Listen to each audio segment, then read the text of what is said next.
Questo è il centro della costa che unisce Capotesta all'arcipelago della Maddalena, questo piccolo mondo dove vorrei portarvi oggi.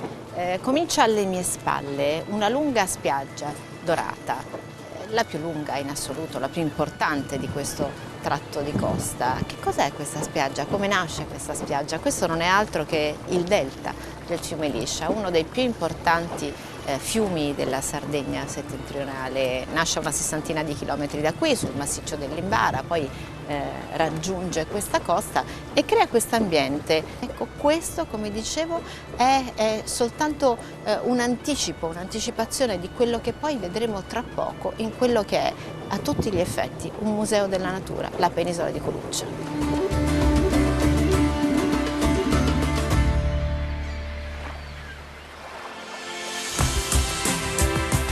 Questa è un'area protetta, è un'oasi dove non è possibile cacciare, è un'area tutelata proprio per la sua biodiversità già da tanti anni. C'è l'acqua sull'isola di Coluccia. Abbiamo acqua dolce, ci sono diversi punti dove l'acqua affiora, ci sono piccole sorgenti, diversi di questi punti hanno acqua tutto l'anno. Per capire questa diversità di ambienti basta guardare sotto il nostro comune. C'è una secca che ha un nome veramente molto strano, particolare. Si chiama? Secca di Macchiamala.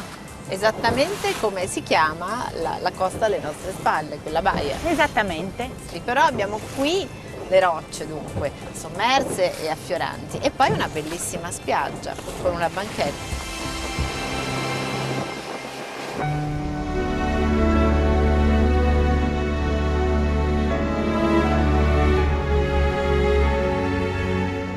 Un accumulo di foglie di Posidonia oceanica che viene modellata dal vento e dal mare quasi come se fosse roccia. Infatti da lontano sembrano quasi scogli bianchi. Tra l'altro amatissima non solo da noi, gente di Coluccia, ma anche dalla fauna. Per cui per esempio le nostre vacche che vivono libere sull'isola amano moltissimo sdraiarsi sul morbido della banchetta.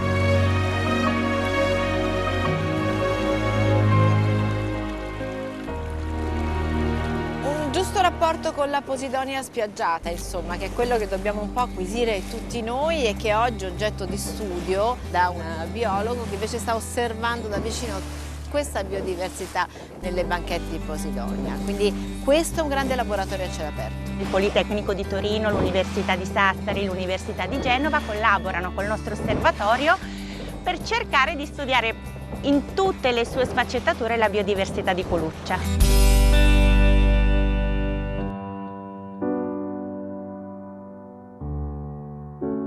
Questa era la strada che ogni giorno percorreva Angelo Sanna. Tanti anni trascorsi qui, un po' da eremita se vogliamo, realizzando però il suo grande sogno, quello di prendersi cura di questa penisola e vivere con i suoi animali.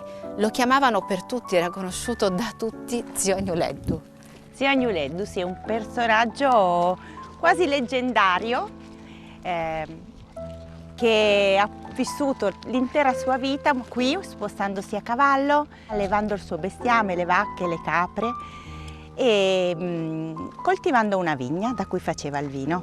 Scomparso lui, per qualche anno questa penisola è rimasta totalmente abbandonata, addirittura gli animali vagavano senza una meta, creando anche dei problemi di sicurezza.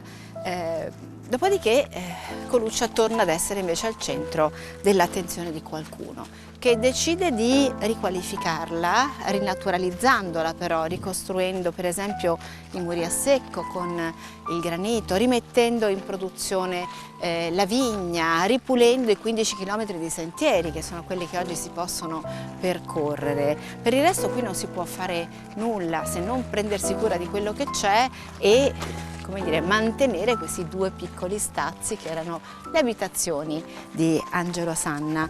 Quanto è stato fatto, Sabrina, e che cosa rappresenta oggi, visto che qui c'è anche un osservatorio importante naturalistico, l'isola di Coluccia?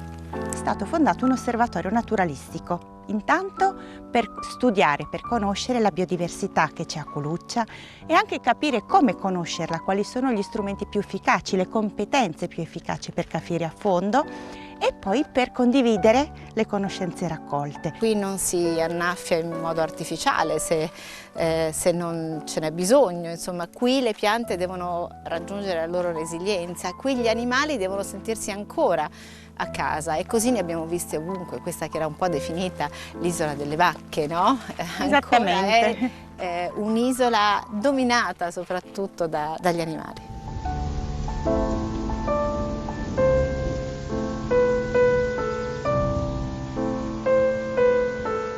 Guardando l'arcipelago della Maddalena che è alle mie spalle, lì c'è Spargi, Spargiotto e dietro ancora Razzoli, Budelli e Santa Maria, immaginando invece la gente, il movimento, la pressione che c'è su quelle isole, sembra veramente di essere fuori dal tempo. Questa sembra un'isola dove il tempo si è realmente fermato.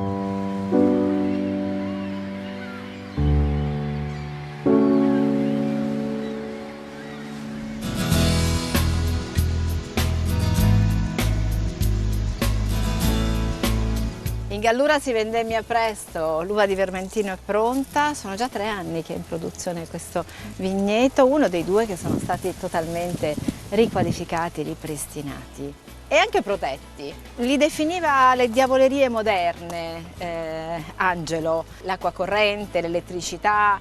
Voi vi siete organizzati comunque esattamente come faceva lui, in piena autonomia? In piena autonomia, da un punto di vista energetico abbiamo qui pannelli fotovoltaici che producono abbastanza energia per tutto il nostro fabbisogno all'interno di Coluccia. Attorno quelle che sono le condizioni ideali per un osservatorio, per un laboratorio, per fare educazione ambientale, esattamente quello che tu fai, è questo il tuo ruolo qui, sei direttore scientifico di questo osservatorio. Non c'è nessuna struttura fissa, è tutto amovibile, anche il tuo laboratorio in fondo lo è.